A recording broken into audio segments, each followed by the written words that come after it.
10장 1절에서 11절 말씀까지 같이 한번 교독을 하도록 하겠습니다. 내가 또 보니 힘센 다른 천사가 구름을 입고 하늘에서 내려오는데 그 머리 위에 무지개가 있고 그 얼굴은 해 같고 그 말은 불기둥 같으며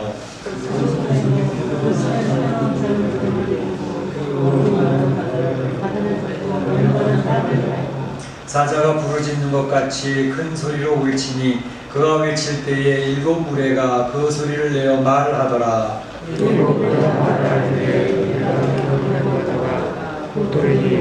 하늘에서 소리가 나고 말하기를 우리가 말씀을 인공하고 기록하지 말라 하더라.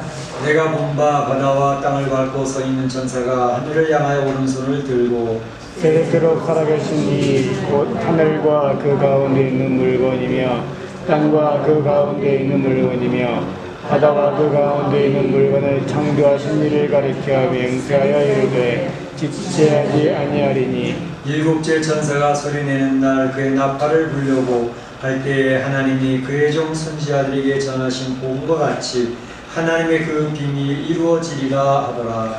하늘에서 나와서 내게 들리던 음성이 또 내게 말하여 이르되 내가 가서 바다와 땅을 밟고 서 있는 천사의 손을 펴놓은 두루마기를 가지라 하기로 내가 천사에게 나아가 작은 두루마기를 달라 한즉 천사가 이르되 갖다 먹어버리라.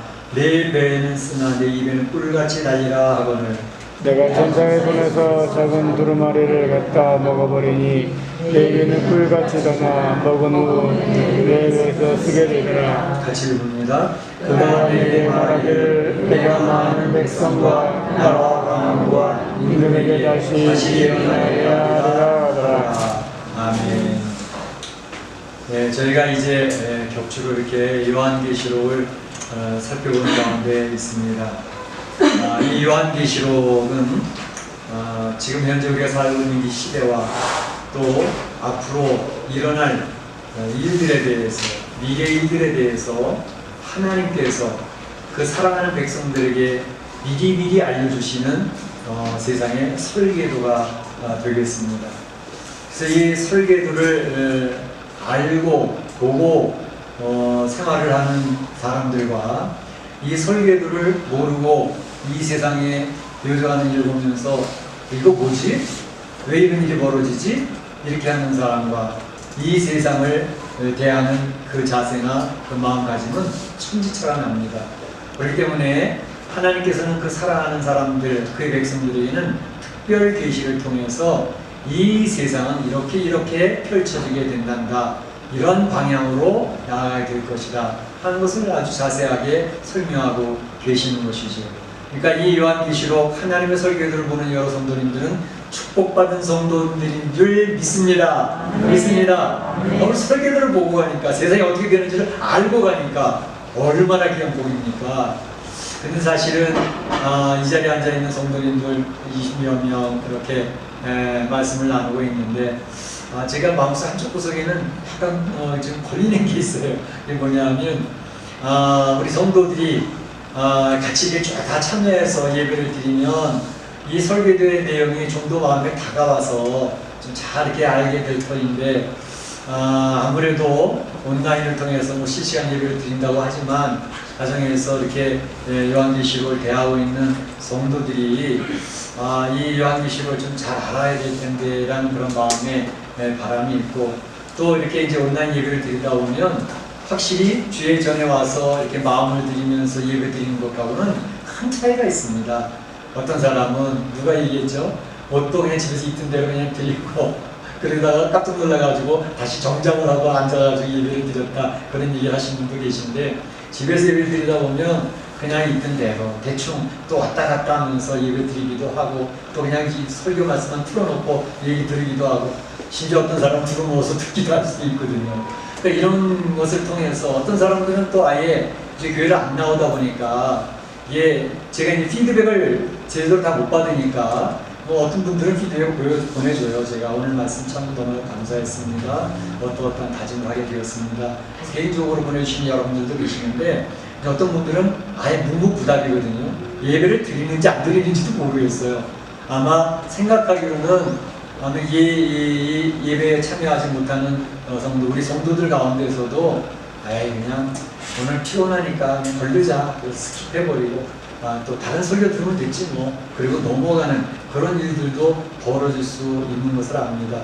그렇기 때문에 안타까운 것은 다른 거는 몰라도 적어도 요한계시록에 나와 있는 이 하나님이 보여주신 설계도, 이것에 대해서는 성도님들이 좀 집중해서 잘 이렇게 리마인드 하면서 들었으면 좋겠다, 그런 간절한 마음이 있습니다.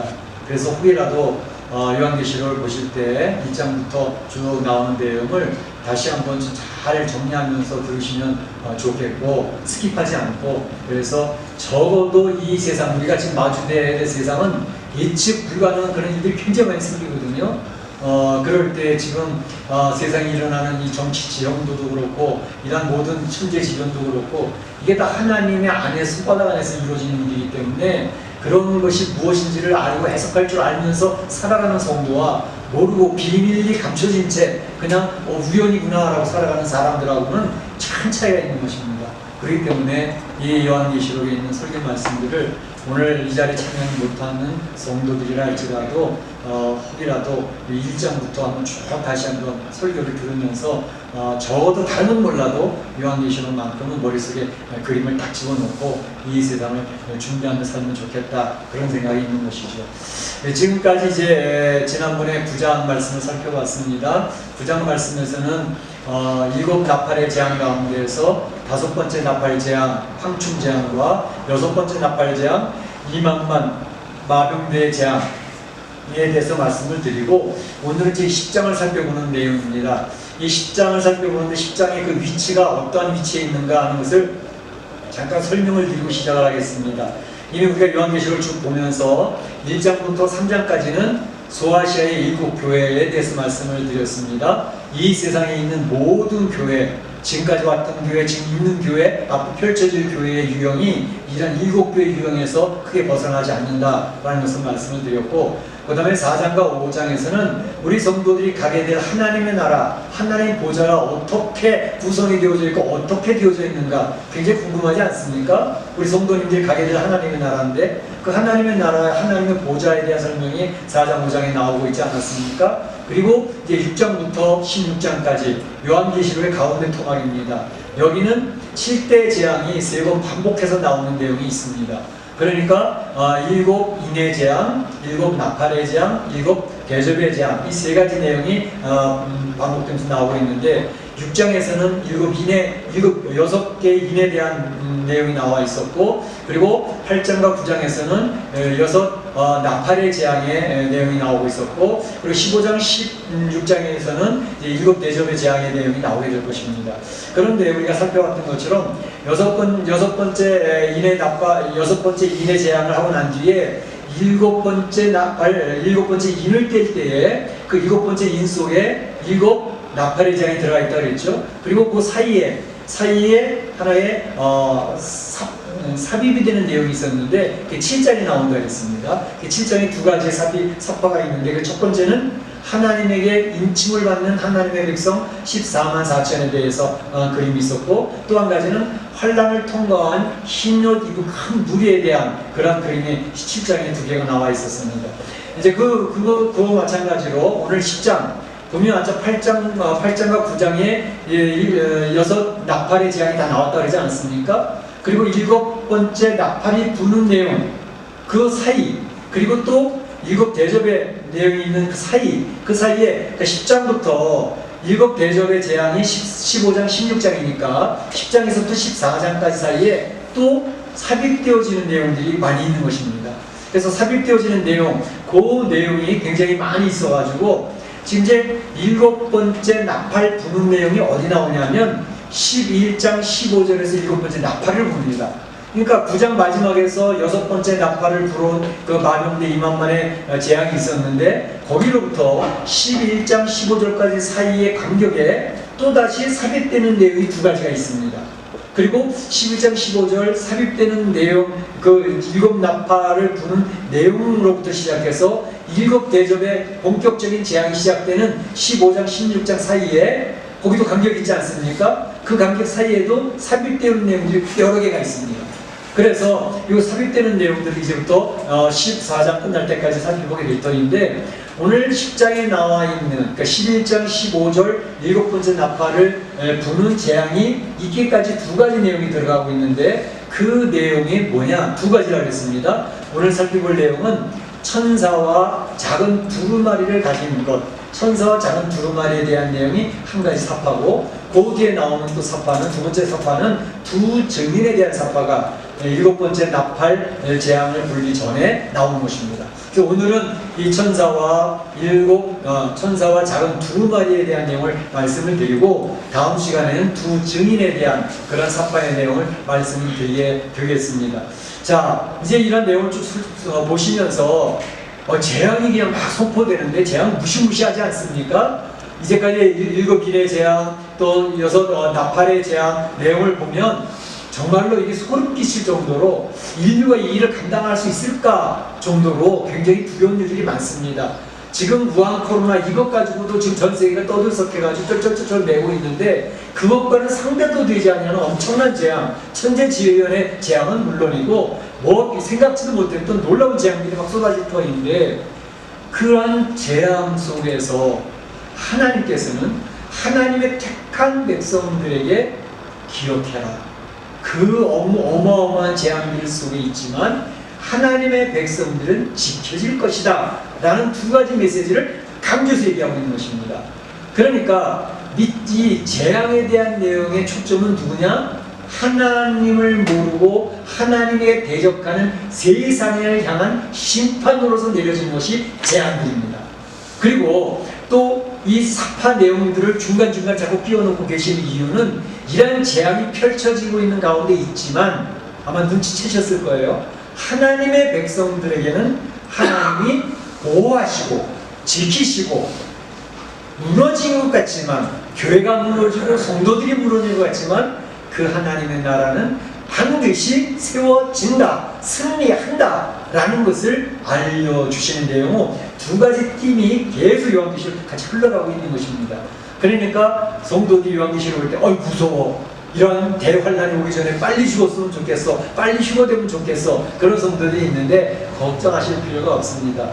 이러한 대환란, 이러한 어려운 문제들은 이 세상을 향한 심판의 내용을 임하는 것이고, 하나님의 백성들은 그 환란 어려운 가운데서도 하나님이 지켜내신다라고 하는, 그 하나님의 놀라운 보호와 축복을 받는다고 하는 내용이 함께 가고 있다는 것을 기억하실 필요가 있는 것입니다.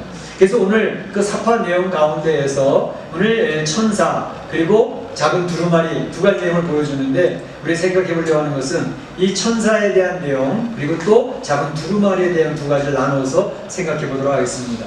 먼저 천사에 대해서 오늘 이 본문의 10장에서 쫙 묘사하는 내용이 나오는데, 그 묘사하는 내용이 어떻습니까? 우선 이 천사는 구름을 입고 내려온다 그랬어요. 하늘에서 구름을 입고 내려온다 그랬어요. 머리에는 무지개가 있다 그랬습니다. 무지개가 있다 그랬어요. 그리고 또 그 얼굴은 어떻다고요?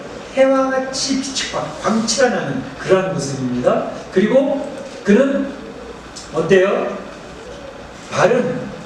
그 발은 불기름같이 되어져 있다 그랬습니다. 근데 이 천사가 오른쪽 발로는 바다를 밟고 있고, 왼쪽 발로는 땅을 밟고 있고, 그리고 오른손을 들어서 맹세하는 모습이 있고, 손에는 펼쳐져 있는 작은 두루마리가 있다라고 이야기를 하고 있습니다. 그런데 바로 이가 하나님 앞에 이렇게 부르짖게 될 때에 7 큰 우레가 나오고 있는 그런 내용의 모습으로 10장이 지금 설명되어지고 있는 것입니다. 천사에 대한 설명이 그렇게 되어져 있습니다. 그런 내용을 보게 될 때에 이제 이 구름을 입고 하늘에서 내려온다, 이것은 아주 하나님의 그 위엄스러운 영광스러운 행차의 모습을 보여준다 얘기할 수가 있고, 특별히 머리에 무지개가 있다는 것은, 무지개는 항상 언약에 대한 상징이거든요. 동성애자들이 이 옷을 끌어다 자기들이 사용하고 있는데 잘못 알고 있는 거죠. 하나님께서 바로 이 무지개를 통해서, 언약을 통해서 하나님의 백성을 축복하신다는 것을 이야기하고 계시는데, 바로 하나님의 언약이 이제 반드시 이루어진다는 것을 이야기하고 있는 것입니다. 또 얼굴이 해같다 하는 것은 하나님의 영광이 천사의 얼굴에 반영되고 있는 것을 보여주고 있는 것이고, 발이 불기둥 같다는 것은 천상의 그 위엄을 보여주고 있는 것입니다. 뿐만 아니라 한 발은 바다에, 오른발은 바다에, 왼발은 땅에 이렇게 놓여져 있다는 것은 바로 이 메시지, 천사를 통해서 펼쳐진 이 메시지는 전 세계에 해당되어지는 우주적인 메시지다라는 것을 이야기한다고 얘기할 수 있어요. 그런데 여기 있는 이 천사는 누굴까라고 하는 것입니다. 누굴까라고 얘기해요. 사실 이 내용을 보게 되면 얼굴이 해같이 빛났다, 또 구름을 타고 온다, 또 어떤 이제 불기둥같이 보여진다, 이런 얘기를 할 때 먼저 떠오르는 게 혹시 예수님 아니실까? 예수님 얼굴이 해같이 빛나고 옷이 시동같이 광채가 나고 그런 모습이 있었기 때문에 그런 생각을 하는데, 예수님이 이제 이러한 놀라운 모습, 영광스러운 모습을 나타나긴 하셨어도 성경에서는 어느 곳에서도 예수님을 천사와 동일시하지는 않습니다. 그렇기 때문에 예수님의 모습이 아니고 이것은 천사의 모습입니다. 그런데 여기서 보게 되면 천사, 지금 7 나팔을 가진 천사들이 서 있지 않습니까? 그래서 그 천사 중에서 한 천사 한 천사마다 나팔을 불면서 재앙이 선포되고 이 별을 펼쳐지고 있지 않습니까? 그럼 이거 7 나팔을 천사 중에 한 사람인가? 한 천사인가?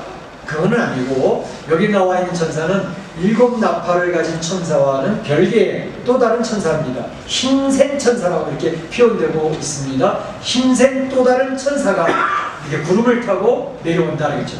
그래서 이 천사를 얘기할 때 성경학자들이 보통은 아마 미가엘이 아닐까라고 얘기합니다. 미가엘, 그렇죠? 전쟁의 승리를 가져다주는 미가엘. 이제 요한계시록 12장 7절에 보게 되면 하늘 전쟁에서 그 전쟁의 승리를 가져오는 그 미가엘을 언급하고 있습니다. 다니엘서 12장 1절에도 보게 되면 바사군과 싸우다가 오느라고 좀 늦었다라고 하는 미가엘의 이야기가 있는 것처럼, 뿐만 아니라 미가엘이 아니면 혹시 가브리엘 천사일까? 가브리엘 천사는 하나님 소식을 전해주는 천사 아닙니까?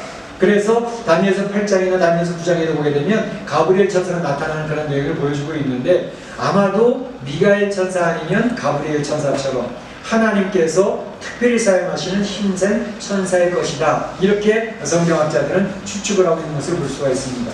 그런데 이러한 천사가 어떤 행동을 했느냐는 것입니다. 어떤 행동을 했느냐, 아까도 말씀드린 것처럼 한 손에는 펼쳐져 있는 작은 두루마리를 가지고 있어요. 그리고 오른손을 들고 살아계신 하나님, 창조의 하나님, 하늘과 땅과 바다를 지으신 그 하나님 앞에 맹세를 하고 있는 모습이 펼쳐지고 있는 것을 볼 수 있습니다. 그 맹세하는 내용은 뭐냐 하면 6절과 7절에 나와 있는 것처럼 지체하지 아니하리니 하나님의 비밀이 복음과 같이 이루리라. 그러니까 하나님 앞에 맹세하면서 이 말씀이 지체하지 아니하고 이루어질 것이다. 이 하나님께서 하나님 감춰놓은 비밀, 왜 비밀이라는 표현을 많이 쓰는가? 예수님께서 왜 사복음서에서 비유를 많이 사용하시는가? 왜 그렇다고 그러셨죠? 귀 있는 자는 들을지어다. 귀가 있는데 귀 없는 사람이 어디 있어요? 여기서 귀는 영적인 귀를 이야기하는 것이기 때문에 하나님의 말씀을 듣고 깨닫는 심령들이 있습니다. 그렇지만 아무리 설명해줘도 못 깨닫는 심령이 있습니다. 그래서 귀 있는 자는 들을지어다 하시는 말씀, 왜 비유로 얘기하셨느냐? 오직 하나님이 택하신 백성들만 그 내용을 알고 깨닫고 준비하게 하기 위해서 하나님은 이것을 비밀에 붙여두신 것입니다. 하나님의 백성들만 알아들을 수 있도록 하기 위해서. 그래서 이런 하나님의 비밀로 붙여진 이 내용들이 이제 반드시 지체하지 아니하고 이루어질 것이다. 앞에서도 우리가 인에 대한 재앙을 이야기할 때 순교자들이 막 외치지 않습니까? 하나님, 그 제단 밑에서 순교자들이 언제 우리의 피를 갚아주시겠습니까? 우리는 세상에 살면서 그 불신 세계의 권세로부터 얼마나 많은 핍박을 당했고, 얼마나 큰 모욕을 당했고, 얼마나 많은 핍박을 받았는지, 짓밟힘을 당했는지 모릅니다. 이제는 하나님이 말씀하신 대로 심판이 주셔야 되지 않겠습니까? 라고 이야기하면 강청하고 강구하는 내용이 나오잖아요. 하나님의 백성들은 이 세상에 살 때 이 세상 정부의 권세가 너무나도 강하기 때문에 하나님을 대적하는 바벨탑을 세우고 하나님의 이 세상 정부를 세우는 그 권세들이 나중에는 전체주의 국가를 만들기 때문에 한 사람 한 사람을 다 자기 손바닥에 놓고 조종을 하는 시기가 옵니다. 그때에 많은 하나님의 백성들은 교회를 가야 될지 못 가야 될지, 이게 그들의 말을 들어야 될지 말아야 될지 막 결단을 하고 생명을 걸고 결단을 해야 되는 그런 시기가 온단 말이죠. 그때에 하나님 그들의 말을 듣지 않냐고 믿은 편을 택했기 때문에 죽음을 당했습니다. 그들의 말을 듣지 아니하고 하나님의 말씀을 의지했기 때문에 제가 핍박을 당했습니다. 그렇게 해서 고통당하는 성도들이 많고 무너지는 교회들이 엄청 많아지거든요. 그 사람들이 소리치는 거예요. 하나님 이 불의한 세상 정부를 향해서, 이 세상 자신들이 잘났다고 하고 하나님 앞에 대적하려 하는 이 세상 정부에 하나님께서 언제 심판, 하나님이 약속하신 재앙을 내리시겠습니까? 라고 성도들이 기도하고 있잖아요. 성도들이 부르짖고 있잖아요. 앞에서도 나왔잖아요. 성도들의 기도와 금양로에 담겨진 향이 하나님의 보좌로 올라가는 모습. 성도들이 이 생활하면 너무 힘들었단 말이에요. 신앙을 지키기가 너무 어려웠단 말이죠. 그러니까 그들의 기도가 부르짖음이 하나님 앞에 부르짖었는데, 하나님께서 하시는 말씀은 지체하지 않아, 지체하지 않아, 곧 이루어져, 그리고 그것은 반드시 이루어져 라고 선언하시는 모습을 보여주고 있는 것입니다. 그러니까 이러한 재앙, 이러한 심판은 반드시 이루어질 것이니, 고통당하고 어려움당하고 힘들어하는 성도들아 힘내라 하는 것입니다. 너희는 내가 택한 백성이요 왕같은 제사장이기 때문에 이 세상에서 내가 책임지고 보호할 것이고, 내가 책임지고 너희들을 승리의 멸관을 씌우게 할 거야 라고 선언한 그것이 지체하지 아니하고 이루어진다고 말씀하고 계시는 것입니다. 천사를 통해서 이 재앙의 시대에, 이 재앙이 이루어지고 있는 그때에, 환난을 당하고 있는 그때에 성도들을 격려하시는 그런 모습이 보여주고 있는 것입니다. 일곱째 천사가 그 나팔을 불려고 할 때에, 사실은 10장에서 일곱 번째 나팔을 천사가 불려고 했습니다. 근데 잠깐 멈춰놓고 그 일곱 번째 나팔을 부는 천사가 언제 부냐? 아까도 말씀드린 것처럼 11장 15절에 가서야 이 천사가 나팔을 붑니다. 그 사이에 끼어드는 사파 내용들이 여러 개가 있다는 것입니다. 그 사파 내용을 통해서 하나님 그 백성들에게 이 세상의 지형을 알려주시고 우리가 어떻게 보호받을 것인지를 알려주시는 그 내용이 나오고 있다는 것이죠. 자, 그런데 이 소름판을 들고 천사가 하나님 앞에 맹세하여 부르짖고 있는데, 부르짖을 때 우레소리가 왕왕왕 터지는데 7 우레가 소리를 말하였다고 했습니다. 아마 그 소리를 말하는 게 이 내용을 기록하고 있던 사도 요한에게는 무슨 말인지 알아들을 수 있는 내용이었던 것 같아요. 그래서 사도 요한이 이걸 제가 기록할게요. 잠깐만요. 그럼 기록을 하려고 하는데, 멈춰라.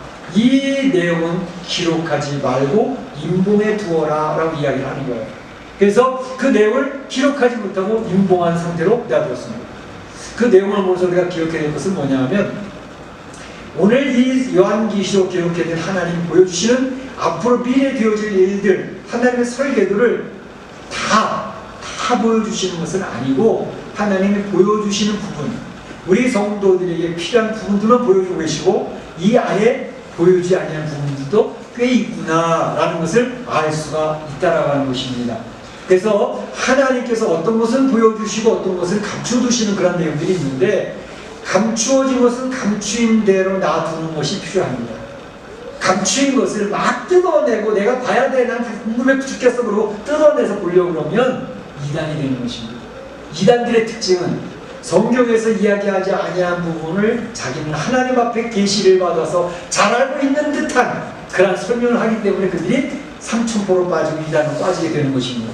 그래서 베드로후서 1장 20절 말씀에서 하는 말씀이 뭐냐면, 바로 먼저 알 것은 성경의 모든 예언은 사사로이 풀 것이 아니니 라고 했기 때문에, 성경 말씀을 많이 아는 척하면서 자기 혼자 계시를 받은 척하면서 그걸 풀어내는 그런 사람들은 굉장히 조심해야 됩니다. 성경에서 이야기한 것까지만 이야기하면 되고, 이야기하지 아니하는 부분은 안 하는 부분으로 덮어두면 되는 것입니다. 그래서 바로 이런 내용을 이야기하려고 할 때에 바로 사도 요한에게 그건 기록하지 말아라 라고 하면서 이야기했습니다. 그래서 요한계시록 볼 때에도 요한계시록 특강하는 사람들이 많습니다.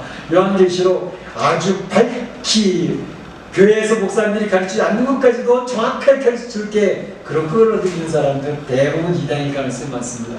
신천지 같은 데 보세요. 성경 말씀 쪼갠다 그러잖아요. 아주 많이 쪼갠다고 얼마나 열심히 하는데요. 그 목사님이 무식해가지고 몰라서 못 가르치는 거야. 그걸 가르치는데 그것이 다 자의적인 해석이고 이만희 신천지 교주를 갖다가 초점 맞추는 그런 잘못된 그런 사설들이 되게 많습니다.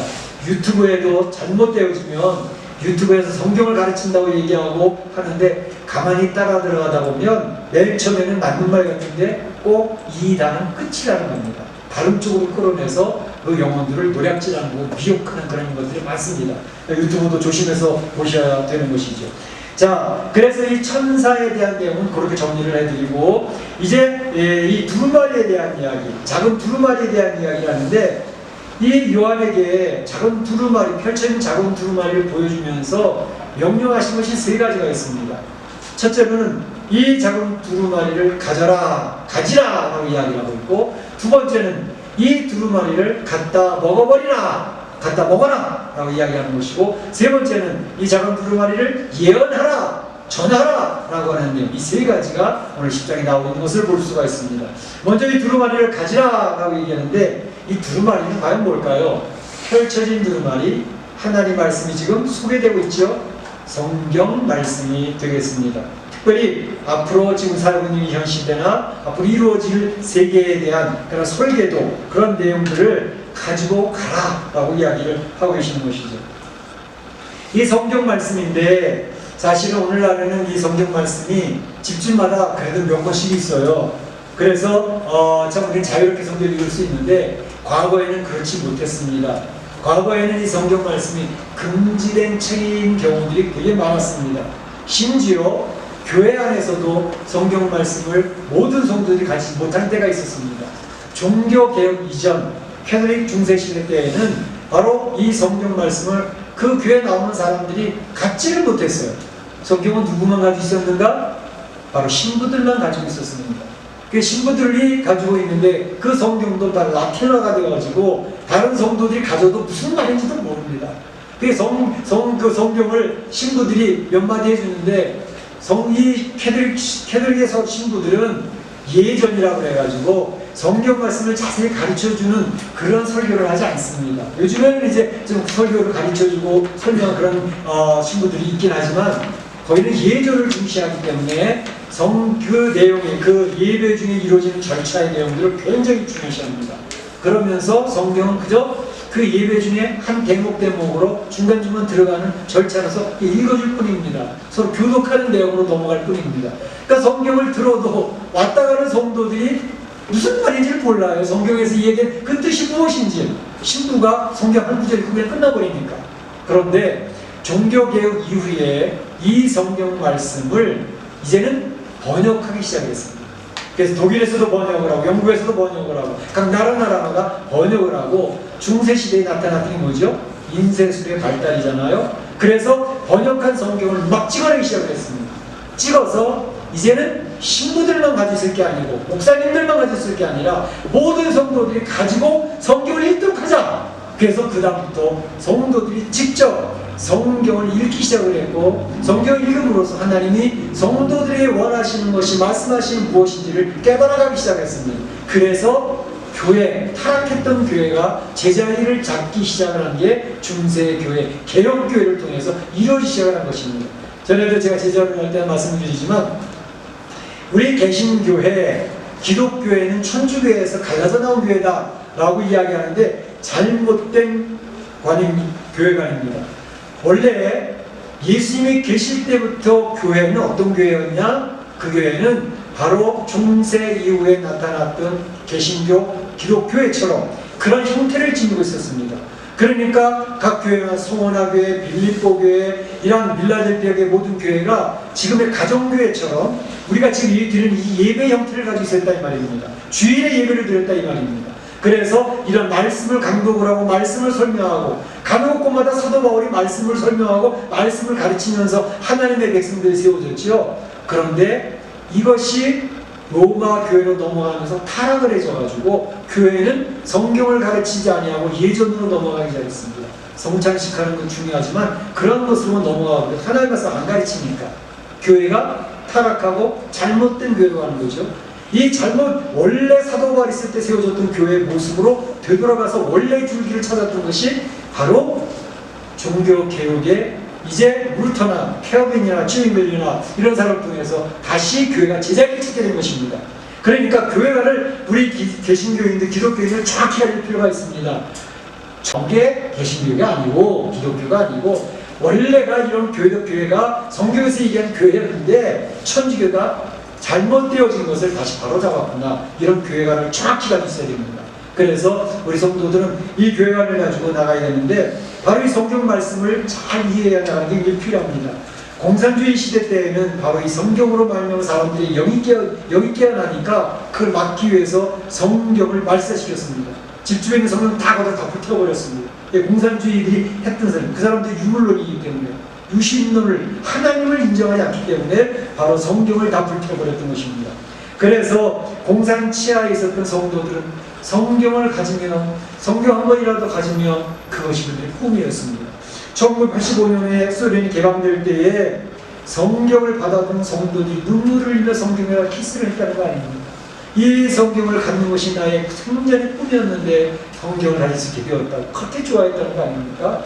88년도에 어떤 선교사가 성경 20권을 겨우 준비해가지고 가서 나눠주겠다고 했는데 줄 쓴 사람이 400명이 줄을 성경 받겠다고 줄 서 있더라는 것입니다.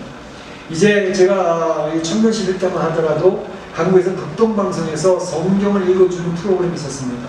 그 극동방송은 북한에 단파로 들어가기 때문에 북한에 있는 성도들이 극동방송에서 읽어주는 성경을 천천히 읽어줍니다. 왜? 받아 쓸 수 있도록 하기 위해서. 그래서 한 자 천천히 읽어주면 그것을 받아 써서 받아 쓴 성경을 가지고 북한에 있는 성도들이 신앙생활을 했어요. 그 사람은 죽음, 생명을 걸고 신앙을 지키는 그런 성도들이 북한 지하교회에 많이 있었다고 하는 사실입니다. 어떤 때는 이제 북한에 이제 여행 갔다가 어떤 사람이 슬그머니 이제 호텔 서랍에다 성경책을 놓고 나오다가 어떤 사람 걸려가지고 얼마나 오랫동안 감옥생활을 했는지 모릅니다. 중요한 것은 이 성경 말씀이 우리 신앙을 지키는 것입니다. 성경 말씀을 열심히 읽고 성경 말씀을 열심히 깨닫고 성경 말씀을 의지해서 신앙을 지켜나가야 된다는 것입니다. 그런데 성경 말씀이 오늘날에는 중세시대 캐톨릭 교인들이 했던 것처럼 성경 말씀은 그냥 주일날 교회 가져왔다 하는 책이 되어져 버리고 말았다는 것입니다. 그래서 어떤 사람은 이야기하기를 부흥사를 얘기합니다. 우리는 이 성경을 후딱 성경으로 만들지 맙시다. 후딱 성경이 뭔가요? 성경을 교회 올 때 가져왔잖아요. 근데 집에 가면 딱 선반에도 올려놔요. 그럼 일주일 동안 거대하게 먼지가 쫙 주일 아침 교회 가려니까 먼지가 쌓여있어. 그래서 후딱 성도. 그러니까 성경을 읽는 게 아니라 교회에서 이렇게 가지고 다니는 성경이 되어졌기 때문에 성경을 아예 읽지 않고 이에 먼지를 털어내고 족치는 그러한 후딱 성경을 갖는 성도가 돼서는 안 된다. 이 성경은 우리의 생명과도 같다라는 것을 이야기하면서 이제 얘기했는데 저는 참 감사한 게 있어요. 우리 멕시칸 장로교회 생활하면서 우리 성도들이 성경을 읽으려고 애를 쓰는 성도들이 꽤 많아졌다는 것을 제가 생각을 하면서 얼마나 감사한지 몰라요. 성경 통독 그룹들이 몇 그룹 있어요, 우리 교회 안에. 그래서 성경을 읽으면서 그 성경 이제 쫙 다 읽어나갈 때 너무너무 감사하고 그래서 성경의 자기네들의 신앙을 이제 지도받아 나가는 그런 모습 볼 때 얼마나 감사한지 알 수가 없습니다. 그래서 성경을 갖는 것이 굉장히 중요합니다. 근데 성경을 가질 때에 오늘 이야기하기를 무슨 얘기를 하느냐 하면 사도 요한에게 이 책, 이 작은 두루마리를 갖다 먹어라 그랬습니다. 가져다가 먹어라. 에스겔서 3장 1절에 보게 되면 인자야 너는 이 두루마리를 먹고 가서 이 두루마리를 먹어라. 그리고 이 이스라엘 족속에 보아라. 네, 이 에스겔 3장 3절에 보게 되면 그것이 달기가 꿀 같더라 이렇게 표현하고 있습니다. 예레미야서 15장 16절에 보게 되면 내가 주의 말씀을 얻어 먹었사오니 주의 말씀을 얻어 먹었사오니 주의 말씀은 내 기쁨과 내 마음의 즐거움이라. 주의 말씀은 나의 기쁨을 주었단 말이에요. 내 마음에 즐거움이 되어졌다. 이렇게 이야기를 하고 있습니다. 그래서 하나님의 말씀은 갖다 먹어야 된다는 것입니다. 먹어야 된다. 네. 먹어서 우리가 하루에 3끼를 먹어서 우리 몸을 유지하는 것처럼 성경 말씀을 열심히 먹어야 우리 영혼의 건강이 지켜진다는 것을 이야기하고 있습니다. 특별히 이 성경을 먹으면 내 입에는 꿀같이 달 거야. 그러나 내 배는 쓸 거야. 라고 이야기합니다. 무슨 말일까요? 성경 말씀 읽다 보면 이제 성경에 읽기 시작하는 분들에게 나타나는 현상은 뭐냐면 맨 처음에는 싱숭생숭 무슨 말인지도 모르겠고 성경 펼치면 장보고 막 그러는데 점점 성경에 빠지기 시작하면요 성경에 막 집중이 되기 시작을 합니다. 그래서 성경 말씀 읽으면서 막 이게 연결이 되어지면서 깨닫기 시작을 하니까 성경 말씀이 정말로 꿀처럼 달아지기 시작합니다. 얼마나 달아지 몰라요. 성경 말씀 막 집중이 되는 어떤 때는 밤을 새어가면서 성경 읽게 되어지는 시기가 있다니까요. 너무 재밌으니까, 너무 신기하니까, 너무 깨닫게 되는 게 막 나타나니까. 옛날에 피만 하면 졸렸는데 지금은 성경 말씀 막 읽고 막 무협소설보다 더 빨리 나가는 거야 진도가. 그건 왜냐면 성경 말씀 맛을 알기 시작합니다. 그래서 꿀송송 달다 보게 됩니다. 그 정도 수준까지 올라가는 게 제일 중요합니다. 그런데 내 배는 쓰리라 무슨 말일까요? 이 말씀은 꿀같이 깨달았는데 배는 쓰다. 사실은 예레미야의 경우가 그런 경우가 있습니다. 말씀을 읽어보는데 말씀을 깨달아야 하나 주신 말씀이 너무 놀라우니까 대단한데 그 말씀을 선포하려니까 이유다가 바벨론에게 망한다는 말씀이에요. 심판이 임한다는 말씀이에요. 하나님이 이 말씀을 깨달아서 좋긴 좋았는데 이 말씀을 선포하려고 보니 이 말씀은 너무 괴롭습니다. 너무 마음이 아픕니다. 우리의 민족이 망한다는 말씀을 할 수 없습니다. 우리의 교회가 핍박을 당하고 성도들이 고생을 해야 된다는 말을 어떻게 전할 수가 있겠습니까? 그게 쓰는 거예요. 너무 아프다. 또 한 가지는 이 배에 쓰다는 말은 뭐냐면 성경을 읽으면서 깨달을 때 그 깨달으면서 오는 즐거움은 있는데 사실 깨달은 것을 내가 실천하려고 하니까 이거 실천하기 너무 힘든 거예요. 그렇습니까? 안 그렇습니까? 하나님의 말씀을 듣고 설교 말씀을 들으면서 깨달았어요. 하나님의 말씀대로 살아야지. 그럼 하려고 보니까 한바들 내딛으며 하나님 뜻대로 살려고 한다는 게 얼마나 힘든지 그게 깨달으니까 너무 힘든 거예요. 내 안에 영적인 싸움이 너무 심한 거예요. 내 마음에는 세상을 향한 즐거움으로 달려가는 모습이 있는 거죠. 그런데 하나님 말씀대로 서야 된다고 하면 또 하나가 주위 나를 잘 땡기는 거죠. 이 두 가지 싸움이 너무너무 힘이니까 입에는 달았는데 배에는 쓴 거예요. 오늘 여기서 사도 요한에게 하시는 말씀은 책을 갖다 두루마기를 갖다 먹으라는 말은 뭐예요? 그것을 먹고 소화시키라는 것을 얘기해요. 소화시킨다는 것은 뭐죠? 하나님 말씀 한 귀로 한 귀로 흘려버리는 설교 말씀 한 귀로 한 귀로 흘려버리는 그러한 신앙의 상태에 머무르지 말고 말씀을 들었으면 말씀을 읽었으면 그 말씀을 깨달았으면 그 말씀대로 살려온 영적 투쟁과 싸움을 통해서 나의 것으로 소화시키라는 것입니다. 나의 것으로 목사님의 것 말고 우리 장로님 것 말고 다른 권사님 것 말고 내 것으로 나의 피가 되고 살이 되는 내 것으로 소화를 시키는 말씀이 되어져야 된다는 것을 의미하고 있습니다. 우리 사랑하는 성도 여러분, 말씀을 갖다 먹으셔서 소화시켜서 성경 말씀이 여러분 것이 되어지기를 축원합니다. 축원합니다. 그리고 마지막으로 하는 말씀이 뭐냐면 예언하라, 전하라는 얘기입니다. 이 말씀을 전하라. 너네 이 두루마리를 먹고 가서 이스라엘 족속에게 고하라. 이 말씀을 받지 못한 사람들에게 하나님의 살아계심과 하나님의 역사하심과 하나님의 임재하심과 이 세상의 미국의 역사, 우리 대한민국의 역사, 중국의 역사를 이끌어가시는 하나님의 역사를 증거하라. 마지막 절에 내가 많은 백성과 나라와 바움과 인명에 다시 예언하여 하리라 라고 얘기하고 있지 않습니까? 이 세상 모든 사람들이 이야기해라. 중국의 민족이 56개 민족이 있다고 합니다. 소련에도 그 이상 있다고 합니다. 전 세계에 언어가 7,000개의 언어가 있다고 합니다. 성경 없는 언어, 지금 이제 성경을 열심히 번역을 해서 번역 선교사들이 크리스 선교사라고 하는 그런 분들이 번역하고 있는지 아직까지 번역 못한 언어가 2,200개가 있다고 합니다. 2,200개의 언어가 없어서 성경을 못 대하고 있는 사람들이 4억이 있는 4억. 그 사람들에게 오늘을 이제 성경을 소개하기 위해서 위클리프 번역성교회에서는 하시는데 요즘엔 이 컴퓨터 시스템이 SNS 이런 걸 발달해가지고 속히 예상했던 것보다 100년을 앞당겨서 다 할 수 있을 것 같다고 얘기하고 있습니다. 중요한 것은 그 말씀을 왜 하나님 말씀을 열심히 가르칠까? 성경은 성경 말씀 자체 능력이 있습니다. 말씀을 읽고 말씀을 느끼고 말씀을 깨달으면 그 말씀이 내 안에서 성령으로 말하면 역사를 해서 나의 인격을 변화시킵니다. 나의 가치관을 변화시킵니다. 나의 삶을 변화시킵니다. 나의 운명, 인생을 바꿔버립니다. 그게 성경 말씀을 주는 겁니다. 그래서 말만 있고 글이 없는 지역, 성경이 없는 지역에 이 말씀을 증거하는 사역에 열심히 나오고 있는데 전 세계 인구가 지금 75억이지 않습니까? 교회 출석하는 인구가 20억 정도밖에 안 됩니다. 그리고 20억 가운데서도 하나님 앞에 정말로 거듭난 성도로서 하나님 의지하고 세상을 이겨내는 성도가 그렇게 많지 않다는 거예요.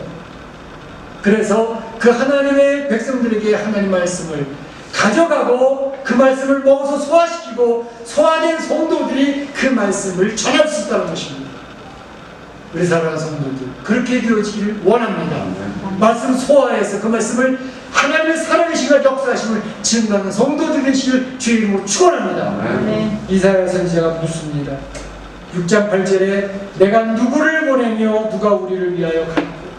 하나님 말씀하시고 이사야 선지자 내가 누구를 보낼 수 있으며 어느 누구가 우리 하나님의 이 사역을 위해서 갈 것이냐 라고 하나님 우리에게 질문하고 있습니다. 우리 사람들이 그 질문에 응답하실 수 있기를 주님의 이름으로 축원합니다. 축원합니다. 같이 기도하겠습니다. 오늘 하나님의 미리 보여주신 설교에도 오늘 천사와 작은 두 마리를 보면서 깨닫는 말씀이 있다면 그 말씀을 듣고 기도하시기 바랍니다. 같이 기도합니다. 사랑의 하나님 감사합니다. 오늘 하나님께서 그 택한 백성들을 위하여 앞으로 되어질 모든 일을 설계들을 보여주고 계십니다.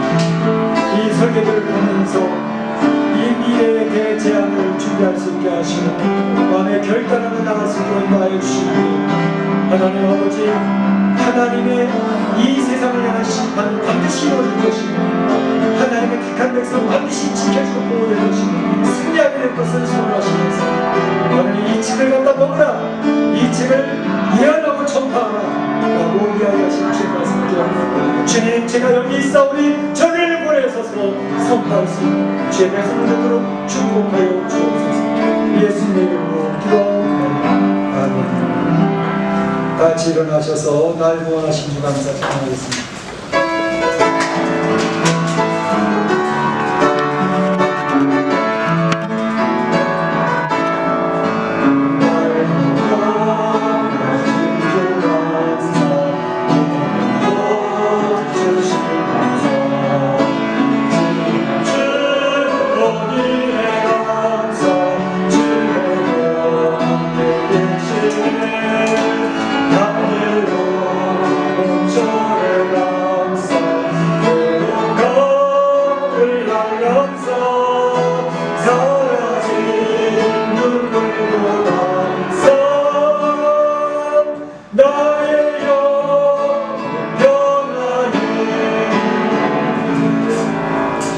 지금은 우리 구주 예수 그리스도의 은혜와 하나님 아버지의 그 크신 사랑하심과 성령님의 감동감화 교통하심이 하나님이 이 세상에 되어지는 일 앞으로 이루어질 일들을 우리 성도들에게 미리미리 설계도록 보여주시면서 성도들이 잘 준비할 수 있도록 인도하시되 하나님의 교회를 대적을 하고 성도들을 짓밟는 세상은 반드시 지체하지 않으며 심판할 것이며 주의 백성들은 보호되어지고 승리의 관을 씌워줄 거라는 확신을 주시면서 너희는 그것을 위하여 하나님의 말씀 작은 두루마기를 가져다가 먹고 소화시켜서 소화시킨 백성들이 주의 놀라우신 역사 살아계신 하나님 역사하신 하나님을 증거하라는 그 말씀 따라 이 세상을 승리하기로 소원하는 우리 온 성도들 머리에와 가정과 자녀와 일터 가운데 우리 교회 가운데 이제부터 영원토록 함께 있을지어다. 아멘.